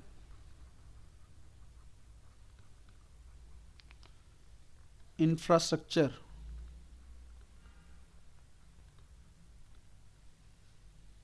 protection centre, protection centre, ठीक है। अब मैंने आपको क्या बताया, इसका काम क्या होगा बताइए, इसको बना दिया गया है, इसका काम यही है, इनको सेव करना है बस। तो ये एक संस्थान है, इसको नाम याद रखेंगे। ये मेंस में भी आपको लिखना पड़ता है, ठीक है, प्री में भी मेंस में भी। प्री में तो सीधा सवाल पूछ सकता है क्या है, इसको लेकर कुछ चीज़ें हैं या नहीं हैं। तो इसको इस्टेब्लिश किया गया था भारत द्वारा, ताकि इस तरह की चीज़ों को सेव किया जा सके, है ना। महत्वपूर्ण जो अवसंरचना है भारत की, इसको सेव किया जा सके। उसके अलावा क्या है, एक है संस्थान CERT इन बोलते हैं इसको, ठीक है। इसका नाम क्या है, इंडियन कंप्यूटर इमरजेंसी। इसके बारे में तो आपने काफ़ी बार सुना भी होगा, इमरजेंसी रिस्पांस टीम है ये। देखो अब क्या हुआ, देखो इमरजेंसी है, रिस्पांस है, टीम है, ऐसे याद किया करो किसी भी संस्थान को याद करने के लिए ना, ये बेटल चीज़ है। अब मान लीजिए कोई दुर्घटना हो गई, ठीक है, मान लो साइबर दुर्घटना की मैं बात कर रहा हूँ, कोई ऐसी घटना हो गई कंप्यूटर के माध्यम से, तो उसको तुरंत रिएक्ट कौन करेगा, सबसे पहले कार्रवाई कौन करेगा, तो ये राष्ट्रीय नोडल एजेंसी है, राष्ट्रीय नोडल एजेंसी है ये। कोई भी घटना अगर होती है साइबर को लेकर, साइबर दुर्घटना होती है, तो उसको लेकर सबसे पहले डील करती है CERT इनकी जो टीम है, ये सबसे पहले चीज़ें देखती है, ठीक है। तो ये याद रखेंगे, दो चीज़ें हो गई आपकी। एक दो नाम और भी याद रख लो, जैसे मान लो तीसरे नंबर पर ये देख लो आपका क्या है, राष्ट्रीय साइबर समन्वय केंद्र है, समन्वय केंद्र। जब आप मेंस में लिखते हो ना, पेपर 3 में जब टेक्नोलॉजी का पोर्शन आता है, तो वहाँ पर पूछते हैं, आपके इनिशिएटिव लिखने होते हैं सरकार के, तब भी आपको याद रखनी चाहिए ये, ठीक है। तो ये कुछ नहीं है, ये बेसिकली साइबर घटनाओं, साइबर जो हमले हो रहे होते हैं ना, साइबर हमलों को लेकर जागरूकता फैलाता है, को लेकर जागरूकता फैलाने का काम है इसका, थोड़ा अवेयर करना लोगों को, ठीक है। जागरूकता का काम कौन करता है, राष्ट्रीय साइबर समन्वय केंद्र करता है, ठीक है। एक साइबर स्वच्छता केंद्र भी है, बस ये लास्ट है, इसको और लिख लो, साइबर स्वच्छता केंद्र, स्वच्छता नाम से आपको समझ में आ रहा है, ये कुछ नहीं है। जैसे मान लीजिए आपके आपके कंप्यूटर में कोई, मान लीजिए आपको स्कैन करवाना है, तो आप जाकर यहाँ पर करवा सकते हैं, ठीक है, ताकि आपके अंदर से वायरस वगैरह, आपके कंप्यूटर से, लैपटॉप से वायरस वगैरह खत्म कर दे सकें, मालवेयर वगैरह कोई है तो उसको पूरी तरह से डिस्ट्रॉय किया जा सके इन सेंटर पे। तो ये सेंटर इस्टेब्लिश किए गए हैं, आप जाकर यहाँ पर अपना लैपटॉप वगैरह रिपेयर भी करवा, रिपेयर का मतलब थोड़ा इसका जो वायरस वगैरह आप इसको साफ करवा सकते हैं, ठीक है। तो इसके लिए ये चीज़ें बनाई गई हैं। ये 3-4 चीज़ें हैं, याद रखेंगे भाई, भूलेंगे नहीं। और सबसे पहले जो मैंने शैडो पैड बताया, यूँ नहीं भूलना है, ठीक है। अब कुछ कुछ चीज़ें देखो याद रखो, जो न्यूज़ में थी उसको आपको याद रखना है, ठीक है, भूलना नहीं है। कुछ चीज़ें बता रहा हूँ, देखो एक सालदा झील है, न्यूज़ में थी एक टाइम पे, तो सालदा झील कहाँ पे, बस इतना याद रखो कहाँ पर है ये। अगर मैच ऑफ द फॉलोइंग देता है तो याद होना चाहिए तुर्की में। आजकल यूपीएससी ना झीलों पे, अंतर्राष्ट्रीय झीलों पे बहुत फोकस कर रहा है, तो याद रखेंगे इसको, ठीक है। सालदा झील कहाँ पे, आपकी तुर्की में है। एक ईस्ट कंटेनर टर्मिनल है, ये कहाँ पर है, ठीक है, न्यूज़ में रहता है ये बाहर, तो श्रीलंका के संबंधों के दृष्टिकोण में तो ये श्रीलंका में, ठीक है, ये गलती नहीं होनी चाहिए भाई, श्रीलंका में स्थित है ये। उसके अलावा एक चीज़ देखिए, साहिल क्षेत्र के बारे में तो आप जानते होंगे ना। साहिल क्षेत्र जो वो है जिसमें अभी वनों की श्रृंखला स्थापित की जा रही है, साहिल क्षेत्र उत्तरी अफ्रीका में स्थित कुछ देशों में स्थित है ये, ठीक है। अफ्रीका महाद्वीप है ना, उत्तरी अफ्रीका में स्थित है, बस इतना याद रखो, उत्तरी अफ्रीका में स्थित क्षेत्र है ये, तो इसको लेकर गलती नहीं होनी चाहिए, ये भी याद रखेंगे आप, ठीक है। उसके अलावा बच्चों एक चीज़ और देखो एक ना ऑपरेशन है, फ्रीडम ऑफ नेविगेशन ऑपरेशन, मैं लिख देता हूँ, फ्रीडम ऑफ नेविगेशन ऑपरेशन। याद रखो कि ये फोनोर बोलते हैं इसको, ये किसका है, ये ऑपरेशन किसका है, एक तो याद रखोगे ये अमेरिका का है, यूएसए की तरफ से होता है ये, ठीक है। बट इसके माध्यम से अमेरिका पता है क्या करता है, करता क्या, किसी भी देश के जो समुद्री सीमा है उसमें प्रवेश कर जाता है ये। हमारे लक्षद्वीप तक आ गया अमेरिका, अमेरिका की नौसेना लक्षद्वीप तक आ गया था भारत के, तो भारत ने बहुत विरोध जताया इस चीज़ का, लेकिन अमेरिका है, सुपर पावर है, तो बहुत ज़्यादा, सच बताऊं तो हमारी भी बाकी देशों की चलती नहीं है। हालांकि भारत ने बहुत विरोध किया था इस चीज़ को लेकर, लेकिन अमेरिका कहीं पे भी घुस जाता है इस चीज़ को लेकर। थोड़ा सा बस याद रखेंगे, फ्रीडम ऑफ नेविगेशन ऑपरेशन जो है अमेरिका का बयान है, ठीक है। अगर प्रश्न पूछेगा यूपीएससी तो ये पूछेगा। एक और चीज़ यहाँ पर लिख लो, ला पेरोज नौसैनिक अभ्यास जो है, ला पेरोज नौसैनिक अभ्यास जो है, ये किसके किसके बीच में है, क्योंकि ये इंपॉर्टेंट कंट्रीज हैं जो चीन के काफ़ी ज़्यादा विरोध में रहती हैं, जिसमें भारत है, फ्रांस, अमेरिका, जापान, ऑस्ट्रेलिया। अगर आप देखेंगे ना इसको, तो ये जो 4 कंट्री है, भारत, यूएसए, जापान, ऑस्ट्रेलिया, ये तो मालाबार अभ्यास में भी हैं, ये क्वाड में भी हैं, लेकिन यहाँ पर फ्रांस ऐड है। तो ये बेसिक इस तरह से चीज़ें याद रखनी है, ठीक है, कंफ्यूज कर सकता है। तो ला पेरिस नौसैनिक अभ्यास जो है आप लोग अच्छे से याद रखेंगे, आपको दिक्कत नहीं होनी चाहिए, ठीक है। अब आगे चलते हैं भाई, आगे की चीज़ें देखते हैं। नोट्स भाई अच्छे से बनाते रहिएगा, क्योंकि बहुत आपको कहीं ना कहीं पे हेल्प करेंगी ये चीज़ें, ठीक है ना। नोट्स अगर आपके अच्छे होंगे तो लास्ट के टाइम पे बहुत अच्छे से रिवाइज कर लोगे चीज़ों को। मैंने आपको फिर बताया है, अगर जो बच्चे टारगेटेड तैयारी करना चाहते हो वो मेंटरशिप प्रोग्राम में जुड़ सकते हैं, ठीक है। और इसमें वीकली टारगेट दिए जाते हैं, डिस्कशन होता है उन टारगेट्स को लेकर, बहुत अच्छे से आपका ओरल टेस्ट होता है, आपको मैं लिखने के लिए आंसर्स भी देता हूँ, प्रॉपर सब्जेक्ट वाइज तैयारी होती है। पॉलिटी इतना अच्छे से हो जाता है, फिर मैं खुद बच्चों को बोलता हूँ कि प्रीवियस ईयर उठा के देख लो, कोई दिक्कत आ रही है तो मुझे बताओ। हिस्ट्री पूरा होने के बाद फिर बोल देता हूँ हिस्ट्री के क्वेश्चन उठा के देख लो, ठीक है। तो उससे आप लोगों की कोई दिक्कत रहती नहीं, हर एक सब्जेक्ट बहुत अच्छे से प्रिपेयर हो जाता है। जो बच्चे इसमें पार्टिसिपेट करना चाहें वो इस नंबर पर मुझे कॉल करके बाकी की डिटेल्स ले सकते हैं, जो भी फीस वगैरह की बात है वो आप इस पर कॉल करके पता कर सकते हैं, ठीक है। आशा है, मुझे लगता है आप लोग पार्टिसिपेट करेंगे, बट जैसा आपको अच्छा लगे आप लोग कर सकते हैं। देखो आगे हम लोग चीज़ें देखते हैं भाई। अब देखो, एक मैंने आपको पिछली बार एक एक्ट भी बताया था कि अमेरिका जो एक्ट लाता है ना, कुछ कुछ इंपॉर्टेंट एक्ट, वो कई बार यूपीएससी न्यूज़ में रहते हैं तो पूछ लेता है। देखो एक इसी तरह का एक्ट है, Tibet policy and support act, ठीक है। आप पूछ ले, ये भी अमेरिका ही लेके आया है, ठीक है, तो याद रखेंगे अगर यूपीएससी पूछे ये न्यूज़ में था कौन सा देश के द्वारा लाया गया है, तो अमेरिका के द्वारा लाया गया है। क्योंकि देखो दिक्कत क्या है ना, तिब्बत को चीन और अमेरिका की बनती नहीं है, आपको भी पता है ना। और तिब्बत अमेरिका की इसकी चीन की दुखती रग है, चीन की दुखती रग है तिब्बत। और इसके बारे में हम लोग थोड़ा डिटेल में किसी दिन और पढ़ेंगे, क्योंकि ये पूरा मैटर है। दलाई लामा भाग के भारत में आ गए थे और इसी वजह से भारत के साथ चीन का युद्ध भी हुआ था 1962 में। ठीक है, तो जब भी अमेरिका को कुछ करना होता है, तिब्बत के लोगों की बात करता है, इससे चीन और भड़कता है ना, और चीज़ें खराब होती है। तो चीन की दुखती रग है, तो इसको समय समय पर वो दबाता रहता है। ठीक है, तो इस तरह का ये एक्ट लाया था। इस एक्ट में कुछ नहीं था, तिब्बतियों के अधिकारों की बात की गई थी। अमेरिका बोला था हम तिब्बतियों के अधिकारों की रक्षा करेंगे, ये करेंगे वो करेंगे। अभी तक तो कुछ ऐसा किया नहीं है। ठीक है, बस इस एक्ट को याद रखेंगे आप लोग, क्या है क्या नहीं, इसके बारे में थोड़ा सा आपको पता होना चाहिए। देखो मैंने आपको पिछली बार भूटान के कुछ क्षेत्र बताए थे, जैसे साक्तेंग वन्य जीव अभयारण्य था। उसी तरह से 3-4 चीज़ें और भूटान को लेकर लिख लो आप लोग, हो सकता है पूछ ले। भूटान के स्थल हैं कुछ चर्चित स्थल, तो ये लिख लो। इसमें से कौन कौन से हैं, जैसे डोकलाम प्लेटू है, पता है ना, भारत और चीन जो है ये जंक्शन है, भारत भूटान और चीन के बीच में डोकलाम जो है। इसमें आपको पता है भारत और चीन की सेनाएं आमने सामने आ गई थी, है ना। तो आमने सामने आ गई थी कब, 2017 में। और इसमें भी कहीं ना कहीं पर हम पीछे नहीं हटे थे। जैसे इस तरह इस बार अरुणाचल प्रदेश में हम लोगों ने दिखाया, इससे पहले हम लोगों ने लद्दाख में दिखाया, हम पीछे हटने वाले नहीं हैं। ठीक है, तो ये डोकलाम है, डोकलाम है, इसको लिख लेंगे। डोकलाम जो है इसका चर्चित स्थल था। थिम्पू तो आपको पता ही है भूटान की राजधानी है, तो ये नहीं भूलना है। उसके अलावा आप अगर देखेंगे तो जकरलुंग आपको मिलेगा, जकरलुंग। ठीक है, एक और चर्चित स्थल लिख लो, पसामलुंग, पसमलुंग लिख लो आप। ये लुंग वाले जो हैं ज़्यादातर आपको भूटान में मिलेंगे। ठीक है, तो ये चर्चित स्थल है भूटान के, थोड़ा सा आप लिख लीजिए, अगर प्रश्न पूछता है यूपीएससी तो आपको याद रहनी चाहिए चीज़ें। ठीक है, आगे देख लेते हैं भाई कुछ चीज़ें और।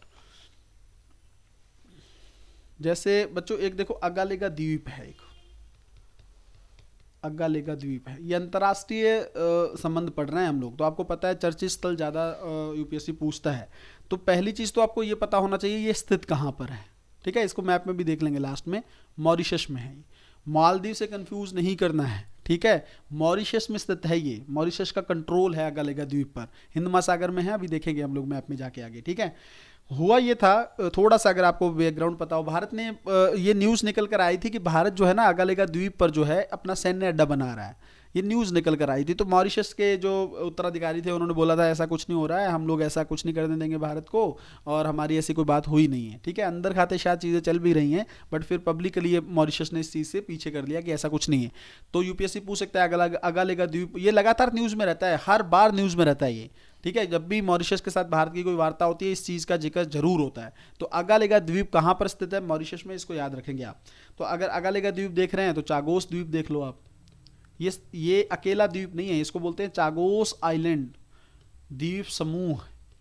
ठीक है, तो आइलैंड्स हैं ये काफ़ी सारे। ये कहाँ पर इसका इस का कंट्रोल किस पे है, तो ये वैसे तो मॉरिशस की टेरिटरी है ये। ठीक है, मॉरिशस की टेरिटरी है, बट ये ना बेसिकली क्या है कि इस पर अभी भी ब्रिटिश का नियंत्रण है। ठीक है, जब आज़ाद हुआ था ना मॉरिशस, तब भी ब्रिटिश ने इसको अपने कंट्रोल में रखा था, तब से ये है, इसको लेकर मामला चलता रहता है, विवाद चलता रहता है। और अंतर्राष्ट्रीय कोर्ट ने भी ये बोला था कि ब्रिटिश को ये छोड़ देना चाहिए, पर ब्रिटिश छोड़ नहीं रहा है। पता क्यों, क्योंकि इसी द्वीप पर आप आगे देखेंगे ना तो Britain, America, USA plus UK, इनका सैन्य अड्डा है। ठीक है, सैन्य अड्डा है। और ब्रिटेन को पता है ठीक है अगर अमेरिका मेरे साथ है तो मुझे किसी अंतर्राष्ट्रीय न्यायालय से डरने की जरूरत है नहीं। ठीक है, बट ये ठीक है, अच्छी बात नहीं है, ये छोड़ देना चाहिए। ये मॉरिशस की जो टेरिटरी है मॉरिशस का है। ठीक है, तो ये आप याद रखेंगे, इसको आपको लेकर गलती नहीं करनी है। अच्छा बच्चों एक चीज़ और है यहाँ पर इम्पॉर्टेंट है, वो बहुत ध्यान से देख लो। एक ना ग्रेटर माले कनेक्टिविटी प्रोजेक्ट है, ये पिछली बार यूपीएससी से चूक गया सवाल पूछने से। ग्रेटर माले कनेक्टिविटी प्रोजेक्ट, ठीक है, ये प्रोजेक्ट है। पहली चीज़ तो पता होना चाहिए कि ये प्रोजेक्ट है कौन से देश में है। ठीक है, तो ये याद रखेंगे, ये मालदीव में है। ठीक है, भारत चला रहा है इसको, भारत की तरफ से इस प्रोजेक्ट की फंडिंग की जा रही है। ठीक है, मालदीव में है क्या, तो मालदीव में ना कुछ द्वीप हैं, उनको आपस में जोड़ना है। उनका मैं नाम भी लिख देता हूँ, हो सकता है यूपीएससी पूछ ही ले। देखो एक द्वीप है यहाँ पर,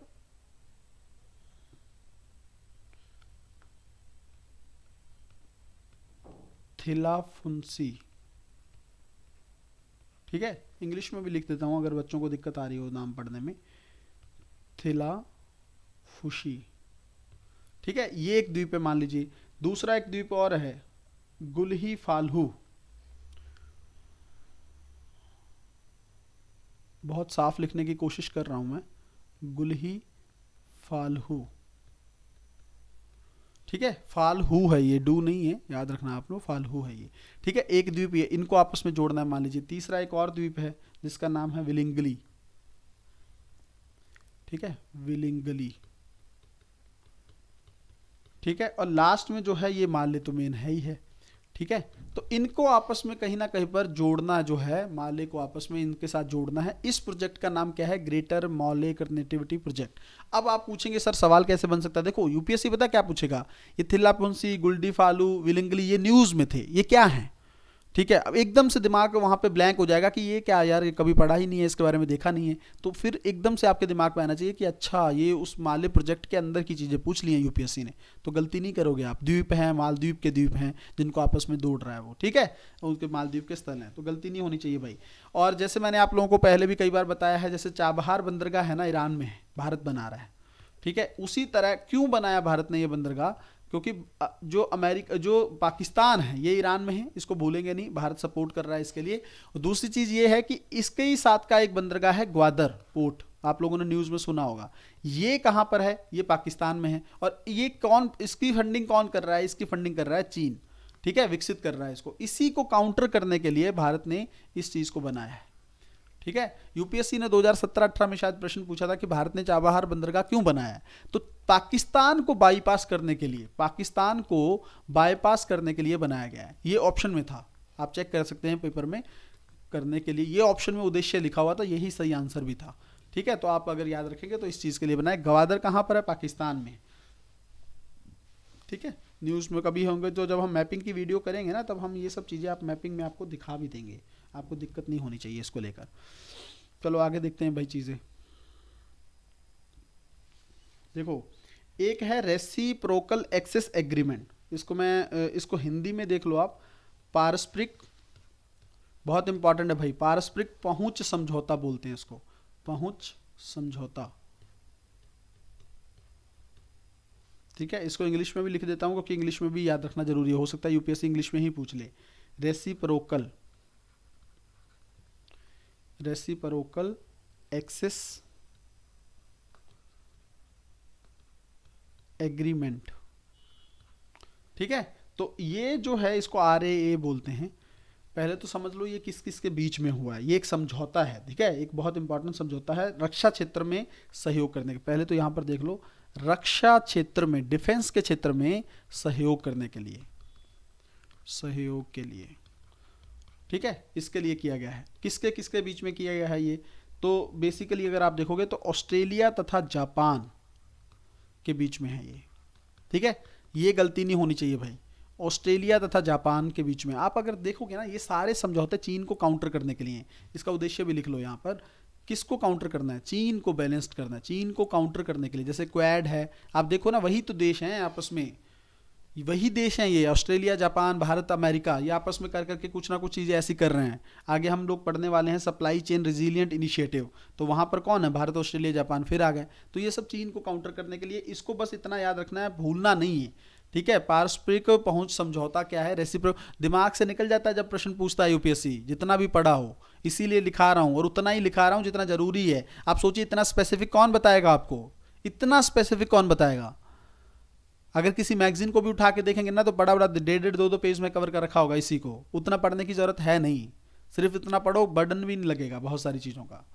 आप देखेंगे ना, जब कंटेंट पूरा हो जाएगा, 1-2 रजिस्टर से ज़्यादा नहीं होगा आपका, फिर देखेंगे पूरा 36 महीने कवर होगा उसमें। और मैगजीन रख लोगे ना बंडल, 36 महीने का कहाँ तक पहुँच जाएंगी, तो आपको अंदाज़ा लग जाएगा कितनी कितनी कितनी बड़ी स्पेस घेरती हैं वो, ठीक है। तो आपको तभी क्वालिटी का पता चलेगा, बट फिर भी आप लोग शेयर नहीं करते हैं चीज़ों को लेकर। मैं आपसे बहुत ज़्यादा खुश हूँ नहीं इस चीज़ को लेकर। चलो आगे देखते हैं भाई। एक ना और चीज़ है जिसको आपको याद रखना है, देखो क्वाड के बारे में तो देखो आप लोग जानते हैं ना, 4 देश हैं इसमें, भारत, USA, जापान, फिर वही चीन को काउंटर करने के लिए, ठीक है, जापान और ऑस्ट्रेलिया। पहले इसमें ऑस्ट्रेलिया शामिल नहीं था, इवन भारत भी एक्सेप्ट नहीं करता था इसको, बट जब चीन ने चीज़ें खराब की तो भारत ने मानना पड़ा, फिर ऑस्ट्रेलिया भी इसमें कहीं ना कहीं पर एक्टिव हो गया। तो का उद्देश्य इसका कुछ नहीं है, चीन को काउंटर करना है, चीन को संतुलित करना है, ठीक है, इस समूह का जो चीज़ें हैं।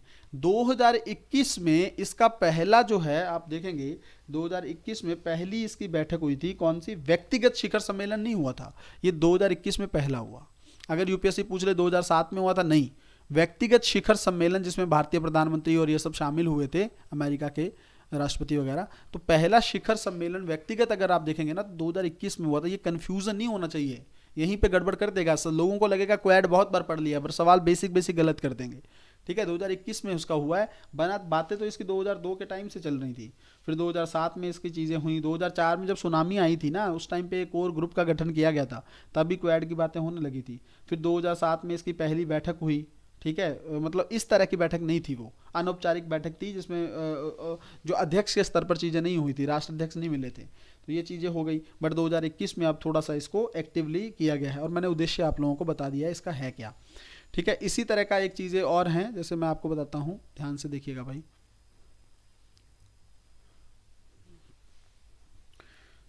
SCRI, ठीक है, सप्लाई चेन रिजिलियंट इनिशिएटिव, इसको हिंदी में लिख देता हूँ, आपूर्ति श्रृंखला, ये शायद मुझे लगता है पिछली वीडियो में करवाया है, अगर नहीं करवाया तो नोट कर लीजिएगा, ठीक है। लचीलापन पहल, ठीक है, पहल है ये।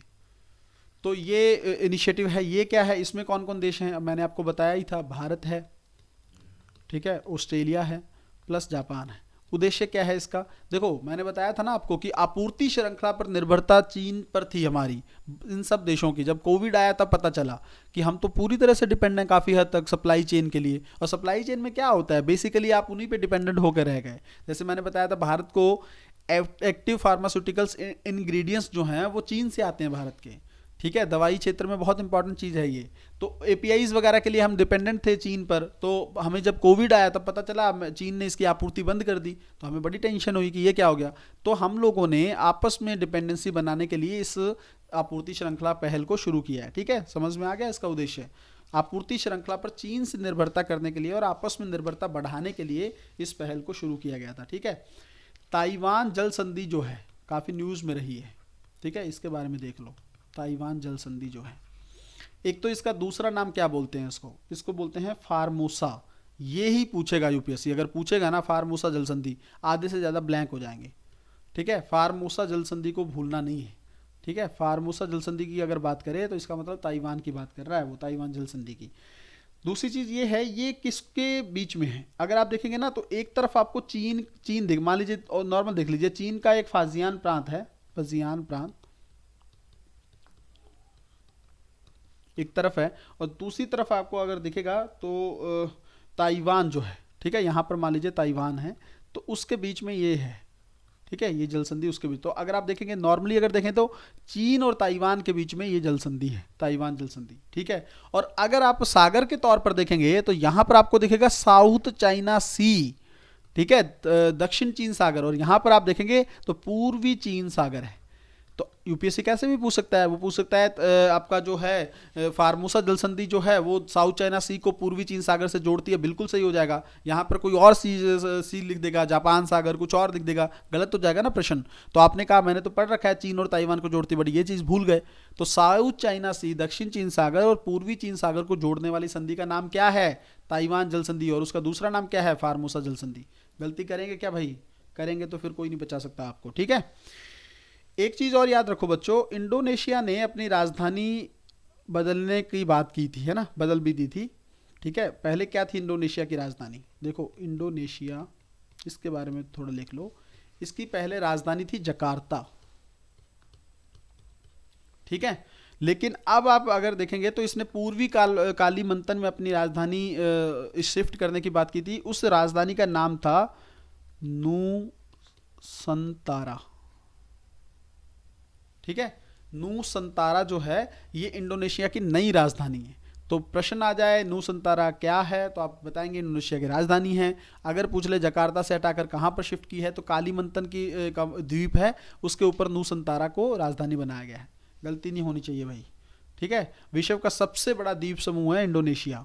ठीक है, 17,000 से अधिक इसमें द्वीप हैं, तो इसको याद रखेंगे भाई, गलती नहीं होनी चाहिए।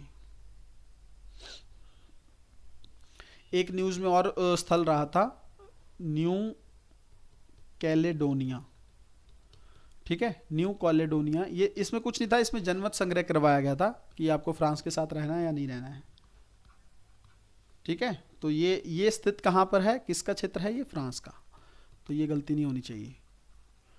ठीक है, इसको भी अच्छे से याद करके रख लेंगे भाई, न्यू कैलेडोनिया भी फ्रांस का एक स्थल है। तो यहाँ पर चीज़ें क्लियर होनी चाहिए।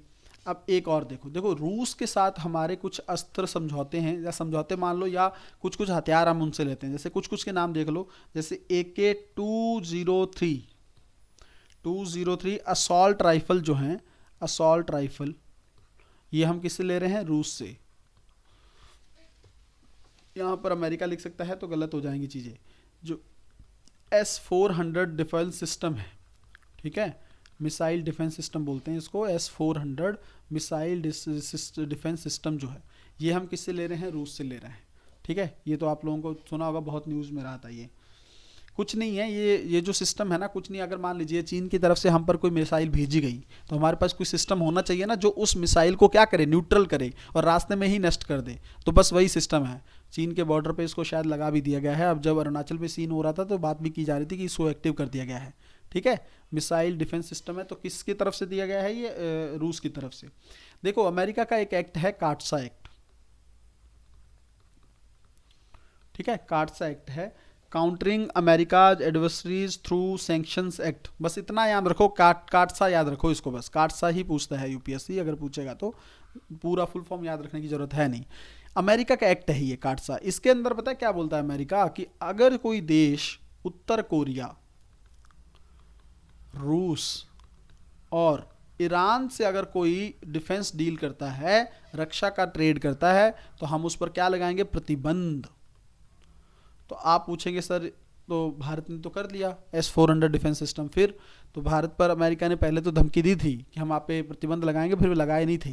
क्यों? क्योंकि अमेरिका इस समय तो भारत की दुश्मनी मोल नहीं लेना चाहता, क्योंकि चीन को काउंटर करना है ना, इसलिए तो भारत को छूट दे दी गई थी इससे, ये प्रतिबंध नहीं लगाए गए थे। बट आप याद रखेंगे, एक तो 3 कंट्री कौन कौन सी हैं, उत्तर कोरिया, रूस और ईरान, इसको नहीं भूलना है। काटसा एक्ट नहीं भूलना है, अमेरिका का है। S-400 डिफेंस सिस्टम किसने दिया है हमें, अमेरिका ने, इसने रूस ने दिया है। AK-203 असॉल्ट राइफल किसने दिया है, रूस ने दिया है। जितने फैक्ट बन सकते हैं वो मैं सारे आप लोगों को बताने वाला हूं। बस एक लाइन और यहां पर नोटिस कर लीजिए, 4C जो अप्रोच है, अगर पूछ ले कि भारत ने 4C अप्रोच जो है किसके लिए लागू की है, 4C लिखा है मैंने, ये 4 है ये, ठीक है, 4 है और ये C अलग है। तो 4C अप्रोच, और इसका मतलब क्या है, C मतलब 4C हैं, 4C मतलब एक C कॉमर्स का, एक C कैपेसिटी इन्हेंसमेंट का, एक कनेक्टिविटी का और एक कॉन्टेक्ट्स का। 4C हैं, बस फुल फॉर्म याद रखने की जरूरत नहीं, बस इतना याद रखो 4C की अप्रोच जो है वो भारत ने किसके लिए की है, तो ये मध्य एशिया के लिए की है, मध्य एशिया के लिए। ठीक है, मध्य एशिया से सहयोग करने के लिए इस अप्रोच को भारत ने बनाया है।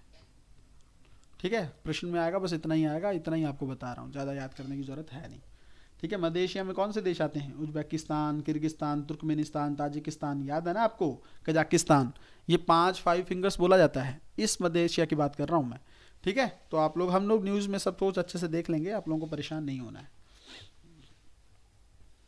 आगे देख लो भाई, भारत ने जब अफगानिस्तान में चीज़ें खराब हुई थी ना, तो भारत ने एक ऑपरेशन चलाया था, जब तालिबान सत्ता पर कब्जा कर रहा था ना अफगानिस्तान में। ठीक है, अफगानिस्तान में जब तालिबान सत्ता पर कब्जा कर रहा था, तो हमारे लोग फंसे थे वहाँ पर, तो उनको वापस लाने के लिए, और कुछ अफगानियों को भी जो हमारे देश में स्टडी करते हैं या कुछ चीज़ें हैं, उनको वापस लाने के लिए देश में हम लोगों ने एक ऑपरेशन चलाया था। उस ऑपरेशन का नाम क्या था, ऑपरेशन देवी शक्ति।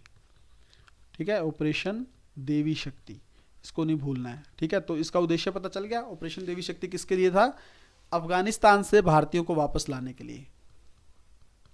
ठीक है, इसको लिख लीजिएगा, अफगानिस्तान से भारतीयों को वापस लाने के लिए इस ऑपरेशन को चलाया गया था। ठीक है, ऑपरेशन देवी शक्ति। दूसरा, अब ये पहला ऑपरेशन तो है नहीं, इससे पहले कुछ ऑपरेशन भारत ने चलाए थे, उनके नाम भी जल्दी जल्दी देख लो, और कहाँ कहाँ चलाए थे ये भी याद होना चाहिए। ठीक है, 2006 में ऑपरेशन सुकून चलाया था, सुकून, ऑपरेशन सुकून जो है वो लेबनान में युद्ध चल रहा था, लेबनान में, अफ्रीका का देश है ये। लेबनान से भारतीयों की वापसी के लिए ये चलाया गया था, ठीक है, लेबनान में चलाया गया था। काम उद्देश्य वही था, भारतीयों को वापस लाना, ठीक है, भारतीयों को वापस लाने के लिए ऑपरेशन सुकून चलाया गया था, ठीक है, ऑपरेशन सुकून, भूलेंगे नहीं भाई, इसको याद रखेंगे। 2006 में चलाया गया था। 2011 में एक और चलाया गया था, operation safe home making. Operation नहीं लिखूंगा अब आगे, आप ऑपरेशन खुद से लिख लीजिए, सेफ होम मेकिंग, ठीक है। तो ऑपरेशन सेफ होम मेकिंग जो है ये चलाया गया था किसके, लीबिया के गृह युद्ध में भारतीयों को वापस लाने के लिए। लीबिया गृह युद्ध से, वो लेबनान था, ये लीबिया है, ठीक है, से वापसी के लिए। तो ये भी याद रखेंगे भाई। एक 2015 का इंपॉर्टेंट है, ऑपरेशन जो है आपका राहत, ऑपरेशन राहत जो है ये यमन से वापसी, यमन में भी वार चल रहा है ना, तो यमन से भारतीयों की वापसी के लिए, भारतीयों की वापसी के लिए, तो ये भी याद रखेंगे आप लोग, इसको भी नहीं भूलना है, ठीक है। तो ऑपरेशन देवी शक्ति लेटेस्ट है, आपको पता है जब तालिबान में चीज़ें चल रही तब भारत ने लागू किया है इसको। ऑपरेशन सुकून याद रखेंगे, safe home making, operation safe home making याद रखेंगे, ऑपरेशन राहत याद रखेंगे, बस इससे ज़्यादा और कुछ नहीं याद रखना है। आगे देख लो भाई, एक ना अफगानिस्तान की बात कर रहे हैं तो एक दो चीज़ें अफगानिस्तान को लेकर देख लेते हैं। देखो दहला बांध अगर पूछ ले, दहला बांध अफगानिस्तान में, अफगानिस्तान को लेकर मैपिंग पूछी है यूपीएससी ने इस बार, 2022 का पेपर देख लेंगे ना आप तो उसमें दिख जाएगा। दहला बांध कहाँ पर है, अफगानिस्तान में।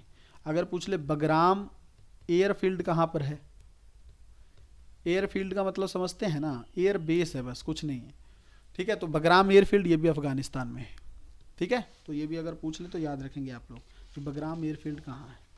उसके अलावा एक चीज़ और याद रखेंगे, अगर पूछ ले कि जरंज, जरांज और निमराज प्रांत कहाँ पर है, निमरोज प्रांत, निमरोज प्रांत कहाँ पर है, तो ये भी अफगानिस्तान में है। सारे स्थल अफगानिस्तान के हैं, बट याद रखेंगे यूपीएससी पूछ चुका है। अगला जो प्रश्न है इस पे पूछ चुका है यूपीएससी, मजार ए शरीफ, ये पूछा था यूपीएससी ने 102 साल पहले प्रीलिम्स में, ये कहाँ पर है, ये अफगानिस्तान में है, ठीक है। एक और इम्पॉर्टेंट जिस पर सवाल बनना चाहिए था, 2022 में नहीं बना है, आगे बन सकता है, पंजशीर घाटी, ये बहुत न्यूज़ में रही है, ठीक है, ये कहाँ पर स्थित है, ठीक है। पंजशीर घाटी अगर आप देखेंगे तो ये आपको अफगानिस्तान में ही मिलेगी, ठीक है। तो ये जो स्थल हैं ये अफगानिस्तान के आप लोग लिख के रख लोगे, प्रश्न पूछ सकता है यूपीएससी, तो आप लोगों की गलती नहीं होनी चाहिए इसमें, इसको अच्छे से पढ़ के रख लो भाई, ठीक है। तो आज की वीडियो में हम लोग थोड़ा यही है, आगे हम लोग कुछ मैप देख लेते हैं, एक दो मैप हमारे रखे हुए हैं वो देख लो आप लोग, फिर अगली वीडियो में करेंगे। यार थोड़ा स्वास्थ्य मेरा उतना सपोर्ट नहीं कर रहा है, इसलिए मैं नहीं कर पा रहा हूँ, काफ़ी हद तक मैंने चीज़ें बता दी हैं, ठीक है। आगे एक वीडियो और आएगी, थोड़ी डिटेल में आएगी, उसमें हमारा आईआर काफ़ी हद तक कवर हो जाएगा, ठीक है।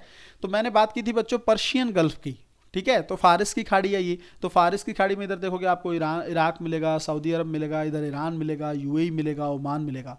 ये है स्टेट ऑफ हॉर्मुज जिसकी मैंने बात की थी। देखो अब ये फारिस की खाड़ी है, ये अरबियन सी है, ठीक है, हिंद महासागर का ही विस्तार है सारा कुछ ये। तो यहां पर आप देखेंगे ना तो इसको यहां पर है ओमान की खाड़ी, ठीक है, ओमान की खाड़ी। तो ओमान की खाड़ी और फारिस की खाड़ी को अलग कौन करता है, state Hormuz, state of Hormuz, ठीक है। हॉर्मुज जल संधि बोलते हैं इसको, याद रखेंगे, इसको भूलेंगे नहीं, बहुत इंपॉर्टेंट है ये। अगर आप देखेंगे तो आपको जो मैंने आपको बताया ना ग्वादर पोर्ट है वो यहाँ पर कुछ है, ठीक है, ये पाकिस्तान की जगह यहाँ पर है। और अगर आप देखेंगे जो मैंने आपको बताया कि चाबहार है वो यहाँ पर है, ठीक है, चाबहार आपको यहाँ दिखेगा ईरान में, और ग्वादर आपको यहाँ पे दिखेगा, ठीक है। लास्ट में मैपिंग की वीडियो आएगी, कुछ भी नहीं छोड़ेंगे, टेंशन मत लीजिए आप, मैपिंग सारी करवा दूंगा मैं आपको, जहाँ जहाँ से प्रश्न बन सकता है, ठीक है। ये देखो ये हिंद महासागर के कुछ द्वीपीय देश हैं, थोड़ा सा देख लो, आइडिया होना चाहिए। देखो प्रश्न पूछता है यूपीएससी इस पे, देखो मैंने आपको बोला था अगालेगा आइलैंड मॉरिशस का है, ठीक है, तो ये है यहाँ पर, ये है मॉरिशस। इस पर सैन्य अड्डा की बात की गई थी, लेकिन ठीक है पता नहीं, वो रियलिटी हमें नहीं पता है। देखो ये है मालदीव, यहाँ पर बहुत सारे लोग छुट्टियाँ मनाने जाते हैं, आपको पता ही है, भारत के पास ही है ये। यहाँ पर ये डियागो गार्सिया है, जो मैंने आपको बताया कि अमेरिका और यूके का इस पर यहाँ पर एक सैन्य अड्डा स्थित है। तो मॉरिशस का ही हिस्सा, लेकिन देता नहीं है अमेरिका इसको, वो यूके नहीं देता है वापस, ठीक है। ये अजम्पशन आइलैंड है, ठीक है। ये देखेंगे आप तो सेशल्स का दिखेगा आपको, ठीक है। जम्पशन आइलैंड ये भी न्यूज़ में रहता है। यहाँ पर मेडागास्कर है, ठीक है। ये ऑस्ट्रेलिया है, ये बे ऑफ बंगाल है, ये अरबियन सी है। गलती नहीं होनी चाहिए भाई, एक बार अच्छे से देख लो, फिर भी आगे चल के और अच्छे से बताऊंगा इसको लेकर। देखो एक ना और इम्पॉर्टेंट चीज़ जो मैं आपको बताता हूँ जिस पर सवाल बन सकता है, पिछले वीडियो में मैंने बताया था नेपाल की बाउंड्रीज वाली स्टेट देख लेना आप, ठीक है। तो मैंने कहा चलो मैं ही दिखा देता हूँ आप लोगों को, ताकि आप लोगों के दिमाग में चीज़ें क्लियर रहनी चाहिए। प्रश्न इस पे बनेगा। देखो असिस्टेंट कमांडेंट में प्रश्न यूपीएससी पिछले 1-2 सालों से इस पर पूछ रहा है, ठीक है। और इवन शायद मुझे लगता है ईपीएफओ का एग्जाम हुआ था तब भी प्रश्न इसको लेकर पूछा गया था, तो आपको भूलना नहीं है, हो सकता है प्री में पूछ ले यूपीएससी, ठीक है। प्रश्न ये पूछेगा कि नेपाल के साथ बाउंड्री टच करने वाले स्टेट कौन से हैं भारत के। देखो पहला है उत्तराखंड, ठीक है। यहाँ पे देखो उत्तराखंड है। दूसरा आपको यहाँ पर उत्तर प्रदेश दिखेगा, ठीक है, नेपाल की बाउंड्री जो कर रहा है। तीसरा आपको बिहार दिखेगा, तो इसमें तो गलती होनी ही नहीं चाहिए। चौथा आपको सिक्किम दिखेगा, ठीक है, सिक्किम भी कर रहा है। सबसे ज़्यादा कन्फ्यूजन होगी इसमें वेस्ट बंगाल में, क्योंकि बच्चों को लगेगा अरे नेपाल तो ऊपर है, वेस्ट बंगाल कहाँ है, देखिए लेकिन यहाँ पर देखिए वेस्ट बंगाल टच कर रहा है, तो पांचवा जो है वो वेस्ट बंगाल है, ठीक है। तो 5 स्टेट जो हैं नेपाल को टच कर रहे हैं। नेपाल को बफर स्टेट बोलते हैं चीन और भारत के बीच में, ठीक है। चीन और भारत के बफर स्टेट मतलब समझते हो ना, बीच का देश, ठीक है। तो बफर है, तो बफर के मतलब, और भारत के कौन कौन से राज्य टच करते हैं, उत्तराखंड टच करता है, उत्तर प्रदेश टच करता है, बिहार टच करता है, इधर देखिए वेस्ट बंगाल टच कर रहा है और इधर सिक्किम टच कर रहा है, ठीक है। तो यहाँ पर आप लोग भाई गलती नहीं करेंगे। तो अगर हम लोगों ने नेपाल देखा है तो क्यों ना भूटान भी देख लें, ठीक है। तो भूटान अगर देखेंगे तो यहाँ से आपको सिक्किम की बाउंड्री दिख रही है, ठीक है। इधर आप देखेंगे तो वेस्ट बंगाल भी टच कर रहा है, इधर देखें तो असम टच कर रहा है, इधर अरुणाचल टच कर रहा है, ठीक है। तो 4 स्टेट जो हैं वो इसको टच कर रहे हैं। आपको याद रखना है सिक्किम, वेस्ट बंगाल, इधर देखेंगे असम, और चौथा देखेंगे आप अरुणाचल प्रदेश, ठीक है। तो बहुत इंपॉर्टेंट है। बाकी मैंने हाईएस्ट बाउंड्री आप लोगों को बता रखी थी, वो आपको नोट करवा दी गई थी, ठीक है। तो चीज़ें मैंने काफ़ी हद तक बता दी हैं। अगर आप लोग चाहते हैं टेलीग्राम ज्वाइन करना तो कर सकते हैं, डिलाइट आईएएस को थोड़ा सा सपोर्ट भी मिलेगा, और इवन आप लोगों को बहुत सारी अपडेट्स वहाँ पर मिलती रहेंगी। जितनी भी वीडियोज़ आती हैं, कोई PDF है, कोई रिजल्ट आता है, तो वो सब चीज़ें मैं वहाँ पर शेयर करता रहता हूँ, ठीक है। तो वो रिजल्ट, इवन मोटिवेशन को लेकर भी बहुत सारी चीज़ें मैं वहाँ पर भेजता रहता हूँ। अगर आप लोगों ने नहीं देखा है तो आप ऊपर करके देखेंगे थोड़ा सा, तो आपको दिख जाएंगी, मैंने काफ़ी चीज़ें वहाँ पर भेज रखी हैं, ठीक है। उसके अलावा इंस्टाग्राम, फेसबुक, ट्विटर पे आप डिलाइट आईएएस को फॉलो कर सकते हैं। अगर आपको अच्छा लगे तो कर लीजिए, नहीं तो कोई बात नहीं, हम फोर्स नहीं कर सकते किसी को भी। इन सब के जो लिंक्स हैं वो डिस्क्रिप्शन पे अवेलेबल हैं। जिन बच्चों को मेंटोरशिप प्रोग्राम में जुड़ना हो वो इस नंबर पर कॉल करके पार्टिसिपेट कर सकते हैं। बहुत अच्छे से आपका स्टैटिक पोर्शन कवर हो जाएगा। अगर आप करंट अफेयर की क्वालिटी को समझ पा रहे हैं, समझ पा रहे हैं कि करंट अफेयर किस क्वालिटी की चीज़ें आपको प्रोवाइड की जा रही हैं, तो फिर आप समझ सकते हैं कि स्टैटिक किस लेवल का आपको प्रोवाइड किया जाएगा। तो जो बच्चे पार्टिसिपेट करना चाहें वो कर सकते हैं, नहीं करना चाहें तब भी आप लोगों को मेरी तरफ से बहुत बहुत शुभकामनाएं हैं। आप लोग बहुत अच्छे से तैयारी करें, जल्दी से जल्दी आप लोग अपनी मंजिल तक पहुँचे। मेरा यही आप लोगों के लिए एक कहीं ना कहीं पर दिल से आप लोगों के लिए शुभकामनाएं, ठीक है। मिलते हैं अगली वीडियो में, तब तक अपना ध्यान रखें, अपनी पढ़ाई को बहुत अच्छे तरीके से करते रहें। बहुत बहुत धन्यवाद।